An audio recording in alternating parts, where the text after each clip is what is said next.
Not quite the blowout some were expecting, but the Bills do get the W on Thursday Night Football in a short work week, and now they have a longer work week. The score 31-21 over the Miami Dolphins. Welcome to the Buffalo End Zone podcast, everyone. Kevin Carroll with you, Andy Young at Highmark Stadium.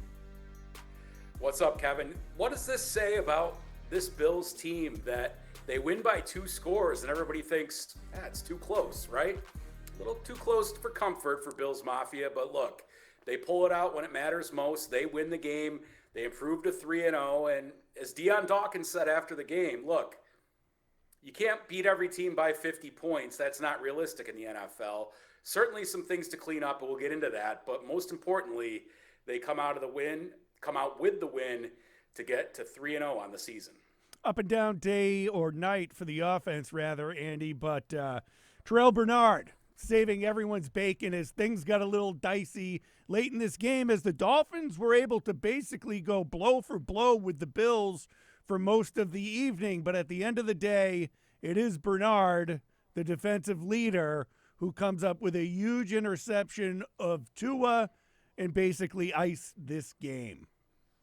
Yeah, that was the key play of the game, and it was the turning point in this game. The Bills had the lead, but seemed like they were on the ropes a little bit, that the momentum was trying to tend to move towards the Miami Dolphins, and they're trying to move down the field to try to score a tying touchdown, and Terrel Bernard comes away with the key play. And what he credited after the game, his linebackers coach, Al Holcomb, who showed them that on film and said, look, when you see this look and this setup, just go to the ball and make the play. And he did it, right? He steps in front, Tua, with the tough interception. Deon Walker pressured him a little bit on the play. Tua just kind of threw it and never saw Bernard jumping into that route. And look, that's perfect recognition. It's something Sean McDermott said they missed a couple of times in previous games. And the fact that they saw that look and corrected it and made the proper play this time around goes to show what the coaches do and the time they put in. And then it pays off for the players who pay attention to it and then recognize it and make it happen. So obviously Bernard, with the key play of the game, covering up what was kind of a lackluster performance by the defense in some cases because they just could not get off the field on third downs. Miami was 10 of 15 converting third downs. That's something Sean McDermott, Bobby Babich, and company will go back to the drawing board now and try to correct, because that's not a recipe for success moving forward, especially against really good teams. Andy, isn't that their MO from last year, right? Is that they could not get off the field on third down. That was something that they were addressing during the offseason, but they also got timely turnovers last year. Yep. So when it comes to how this defense played out, you're coming off a solid performance against a New York Jets team, short rest, but now here you go with that issue of getting off the field on third and even fourth down at one point. But when all is said and done, you win the battle of the turnovers and you get the W.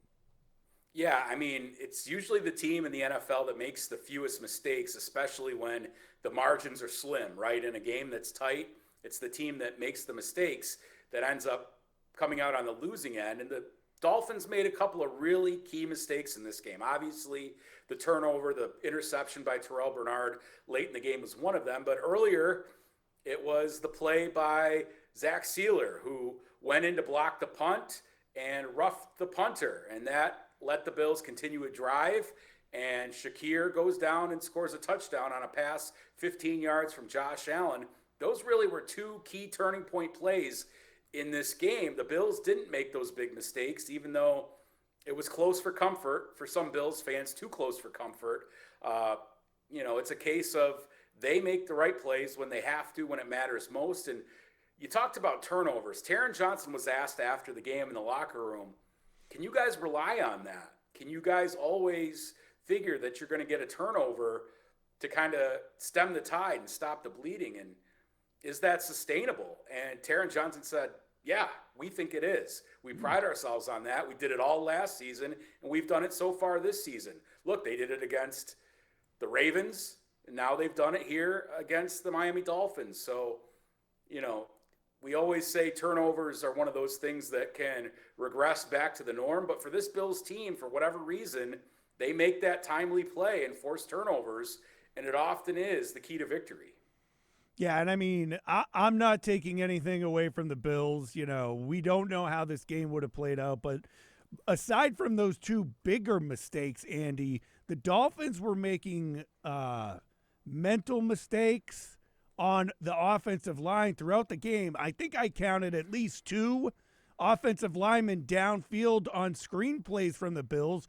One of them was a really big play that got called all the way back, and I think the Dolphins might have ended up having to punt on at least one of them because of that. And it was just undisciplined football from the Dolphins from that point of view. And then the roughing the punter and then the turnover as well.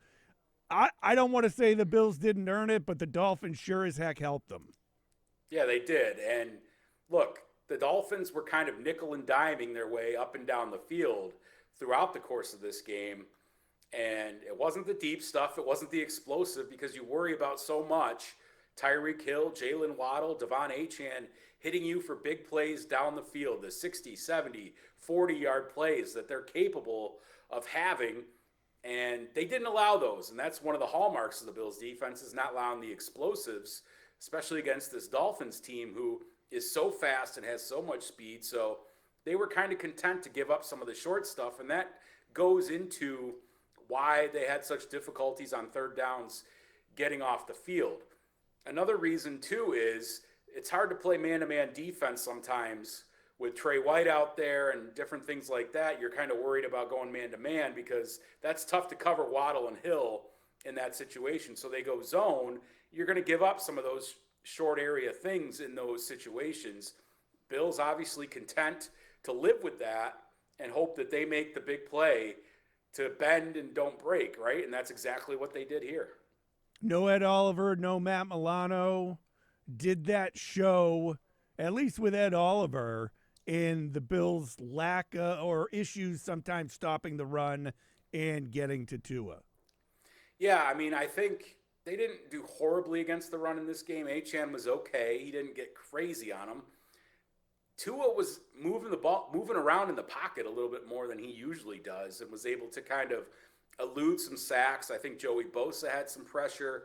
They weren't quite able to get home and bring him down, because Tua really tries to get rid of the ball quickly and get off that first read, and that's trouble for Tua. But in this game, he was able to kind of move, buy time, and hit some plays along the sidelines or over the middle of the field in the short areas that allowed those athletes to make moves in space. So, yeah, I mean, having Ed Oliver out there makes a huge difference when you can get that big pass rush from him up the middle, because that's the quickest lane to get to Tua, right? If he's trying to get rid of the ball quickly, if you can disrupt him by bowling through the middle, quick pass rush, explosive, penetrating, that certainly helps in slowing that down. Yeah, I thought Tua actually did a good job getting flushed out of the pocket at times, keeping plays alive until he could find the wide open wide receiver, because, again, like you brought up Joey Bosa and whatnot, it looked like they were almost getting to him, but Tua was just at the last second getting rid of the ball and finding the open man. Yeah, I mean, that's exactly what he was doing. And, you know, those are things that the Bills need to figure out, right? Like, how do you get home quickly against Tua, against some of the better quarterbacks in the league, Mahomes, et cetera? You know, that's something they're going to have to figure out and do a better job of. And, you know, maybe it's an opportunity for Bobby Babich to dial up some pressures in the future too. Yeah, absolutely. Offense, an up and down kind of night. Nice drive to start the game. I think they went into neutral a couple of times like we've seen them do against the Ravens in week 1. But overall, you got Josh Allen, 3 touchdown passes in this one, 22 of 28, 213.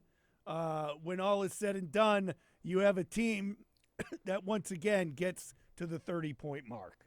Yeah, I mean, even with those lulls, look, you get to 30 points, you're probably going to win most games in the NFL. And it looked at times, especially in the first half, that the Bills' offense was going to be unstoppable in this game, and it was going to be, all right, let's see if the defense can make a stop. They go up and down the field. An unfortunate situation where Josh Allen gets sacked. They kick a field goal, and Matt Prater boots it way left, right? Looks like one of my drives when we go out and play Glen Oak and Harvest Hill, right? Yeah. And so then they fail to come away with points on that possession, and it looked like they were having their way at that point, and then that allows the Dolphins to hang around and gain some confidence and be in the game. And overall, though, offensively, James Cook goes crazy for over 100 yards again, scores another touchdown. Like, that guy's rolling. And then when you have him going and then Allen has a really efficient day and does what he does, it's usually a recipe for success, even with those lulls. There's some criticism that will probably go out for Joe Brady's play calls. Maybe he went away from the run a little bit, or maybe he used the run too much and got him behind the sticks at certain times. There's always, armchair quarterbacking here. But still, at the end of the day, they put up 31 points, and that's all that matters, right? When you get to that spot and you go over 30, like they have every game this season, you're going to do pretty well most times you go out there.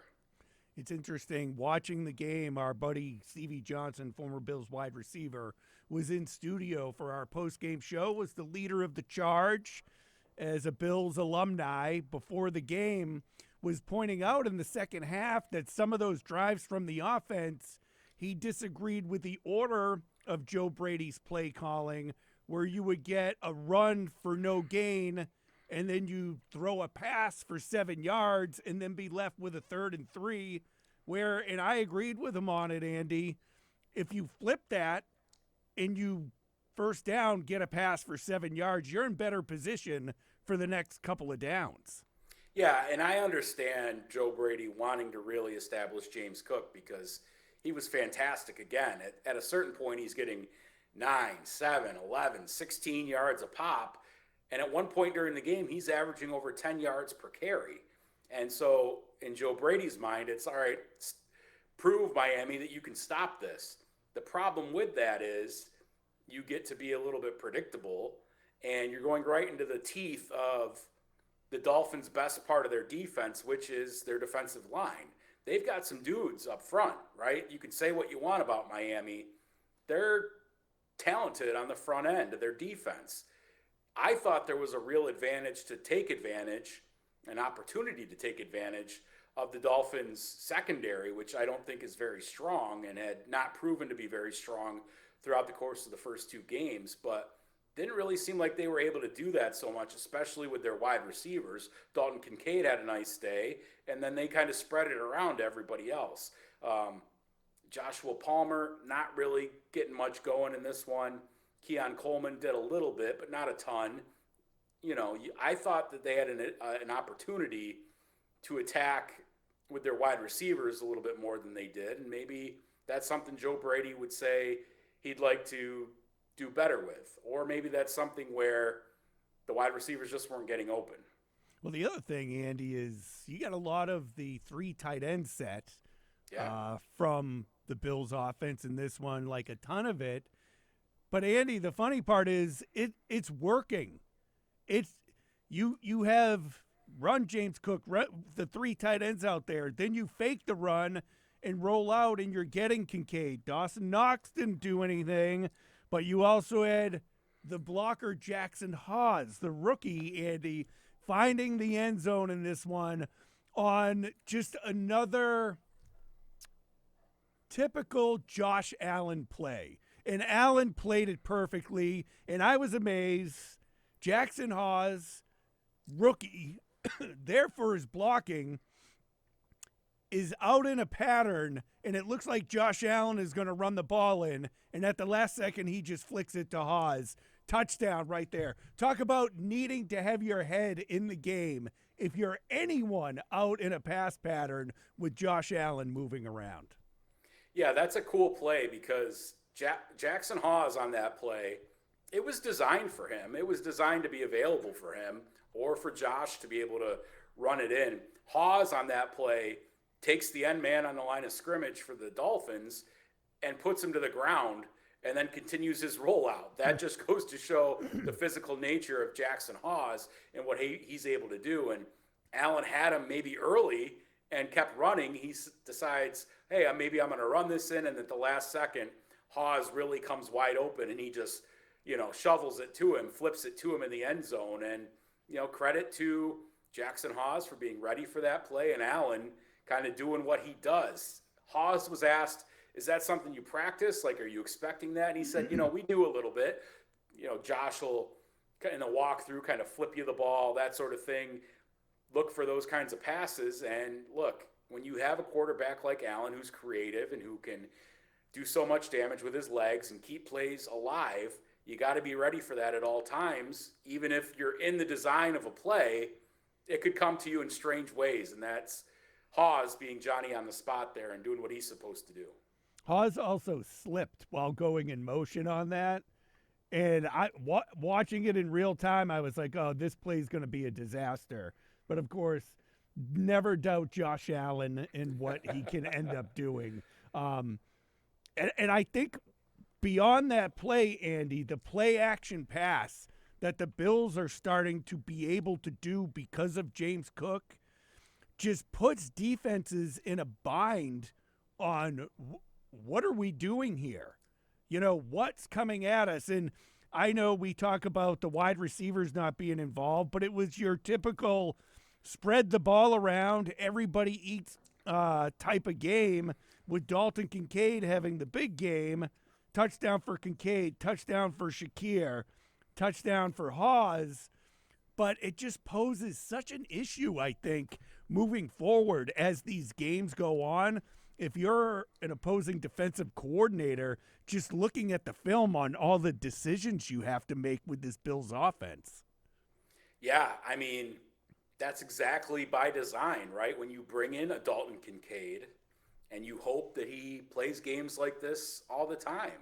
And credit to Josh Allen on the touchdown pass to Kincaid. It's an absolute dot. Like, he had a small window to throw that ball into, and he hit it perfectly. And Kincaid makes the one guy miss. He kind of goes for the ball as it's placed up in the air, and he wanders on into the end zone. And, yeah, it's really tough. So, like, for all the criticism that we just laid on Joe Brady and maybe the sequence of play calling, that's setting those things up because James Cook is so good and because the offensive line can dominate at times. You have such a wide variety of things you can do, and you set up that play action, as you mentioned.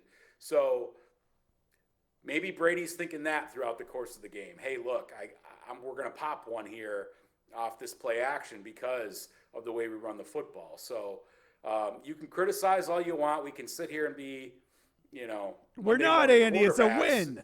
It is Monday morning quarterbacks now. But, hey, look, we've got, 45 minutes of content to fill, right? We got to talk about the good and the bad. Yeah, and I mean, the good, Andy, I want to give an apology. I did this last year. To your wife? Well, yeah, obviously. I need to do that every day. For you being you. I mean, she's got to wake up at 7. I'm going to get home at 2:30, blast the TV. But Elijah Moore, Andy, I thought shouldn't be on this roster when the summer was over and the season was about to begin. But when his number is called, now that we're here in the regular season, Elijah Moore is delivering. Yeah, again, not that much called on, but he had a run for 11 yards. He had a couple of catches for 30 yards. So he's there when Josh Allen needs him to be there. It's just that simple case of everybody eats, right? And it might just be a snack. It might just be a little bit. You might get one catch. You might get a nibble, right? But when you're called upon, make the play. And that's been the mantra of this Bills team all along. Elijah Moore, I didn't subscribe to what you thought and what others thought. I thought that he was plenty good throughout the spring and summer. And he represents something that they don't have, right? He runs the jet sweep, picks up a first down on a third down. He's available on a play where a guy slips down, I think, and he makes a nice play and he gets open, right? He's a player that has versatility and he has capability in this offense. And I don't think anybody's ever going to be superstar receiver in this offense the way they run things. The days of Stephon Diggs are gone. The way they run the football, the way they use tight ends, throw to the backs, all of those sorts of things. I mean, Keon Coleman had 100 yards in that Ravens game, and, that seems to be sort of an aberration, right? It's only when you need it. When you need Josh Allen in the passing game to start trying to light it up, they do. And Elijah Moore's a piece of that.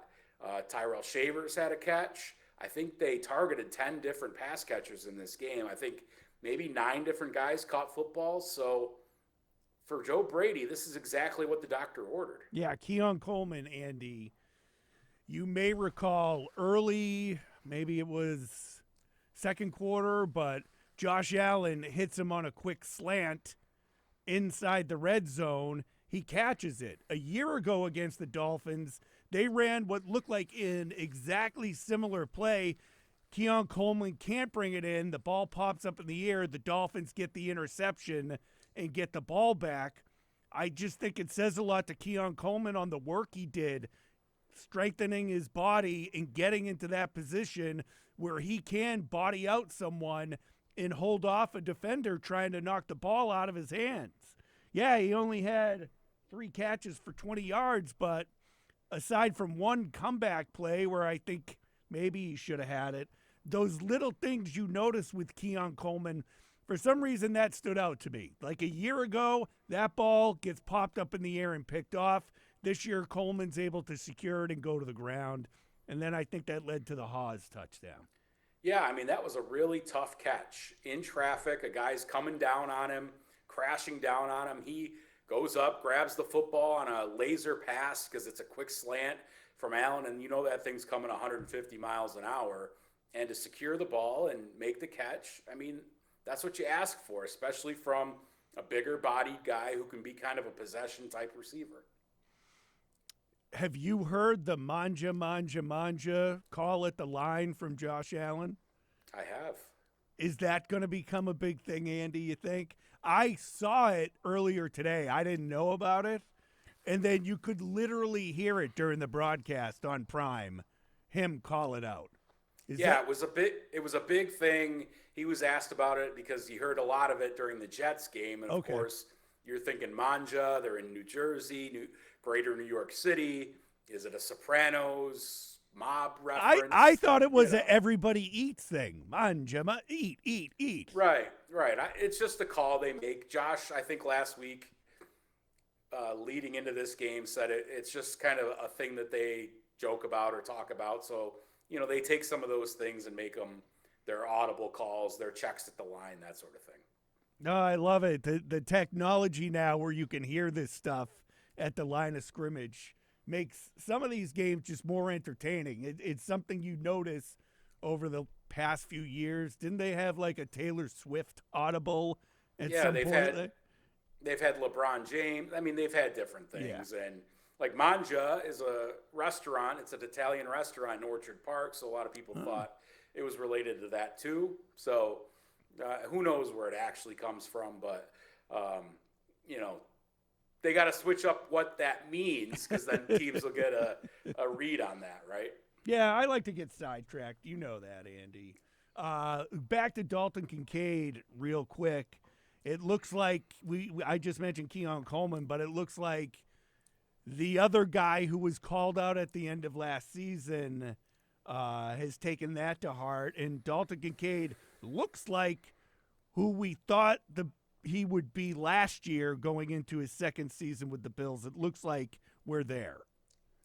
Yeah, I mean, look, they've got a better connection, it seems, so far this season, due Josh Allen and Dalton Kincaid. And that's going to be huge because as a former first-round pick, he was a guy that you hoped would be an X factor, a guy like a Kelsey, like a Sam Laporta, like a George Kittle.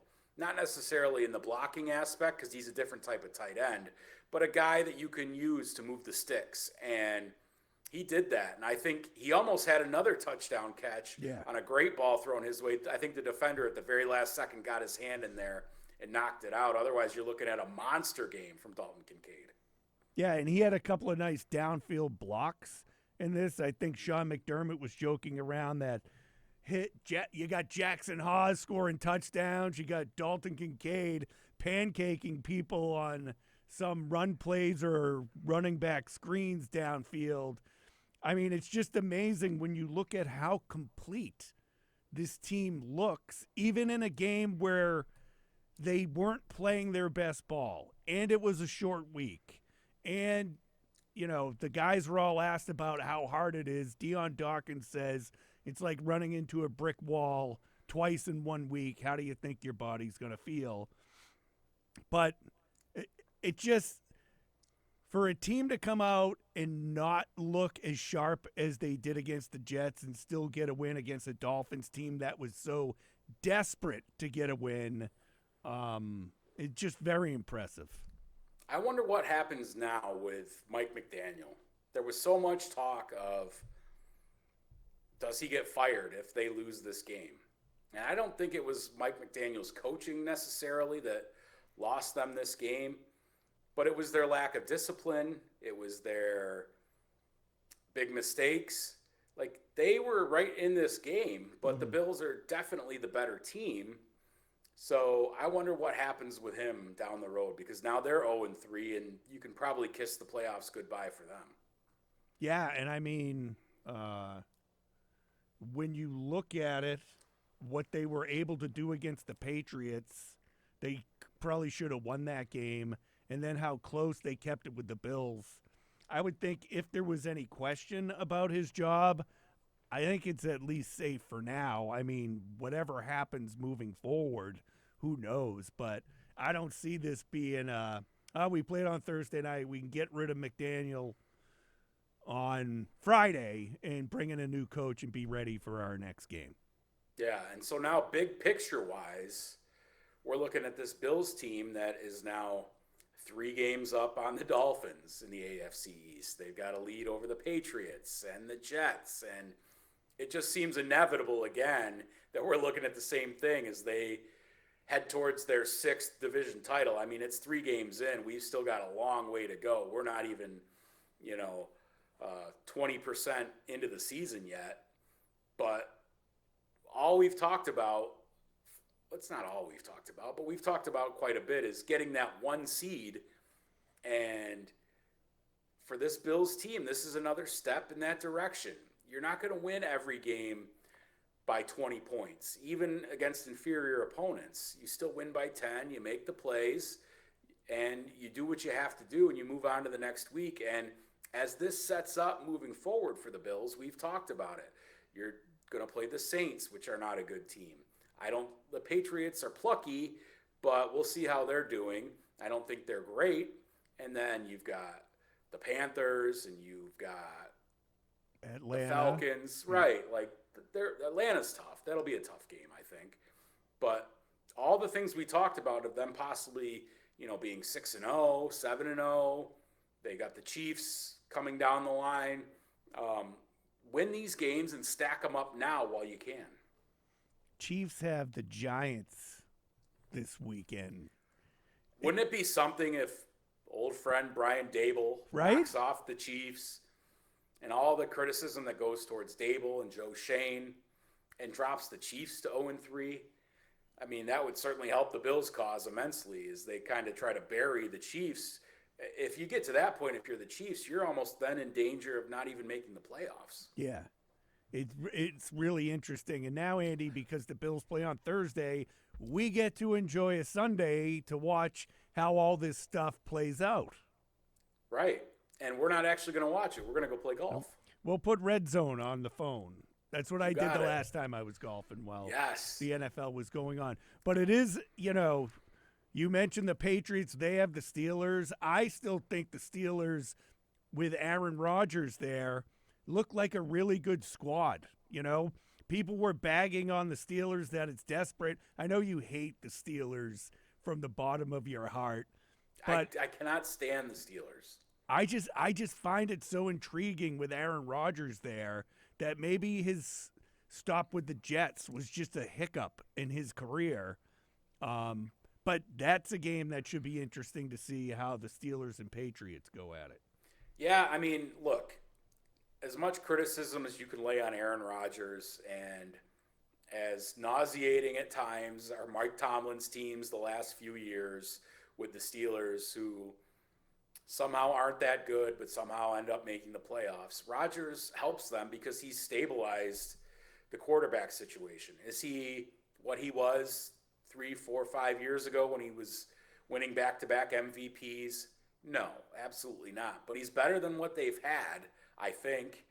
And, with DK Metcalf, and they like to run the football and the defense, I think, they're going to be right in the hunt for a playoff spot again. I don't know how far they'll go. But, yeah, those are two teams in the Patriots and Steelers that are probably going to be fighting for wild card spots, I would think. Yeah, absolutely.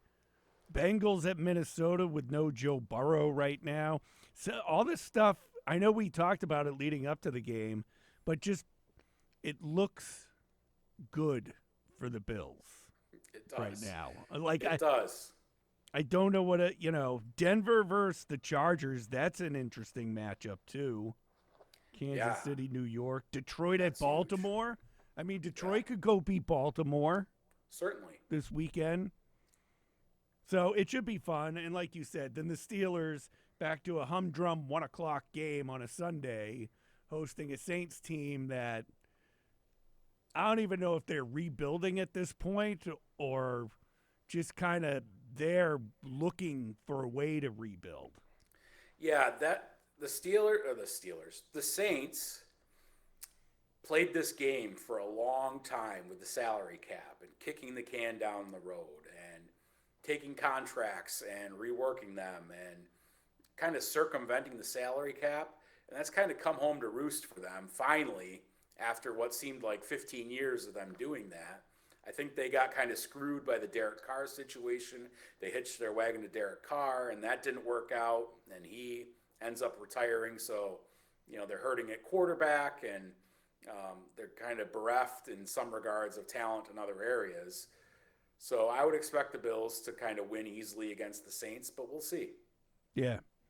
Jets at Tampa Bay this weekend. Who cares about the Jets, right? Am I right? Always. Who cares about the Jets? Always. All right. We're going to wrap things up, and we'll be back. Get you ready for the Bills Saints. That game just sounds so boring to me, Andy. Like, as it's coming out of my mouth, I'm like, Bills Dolphins rivalry, even though they're both on opposite spectrums.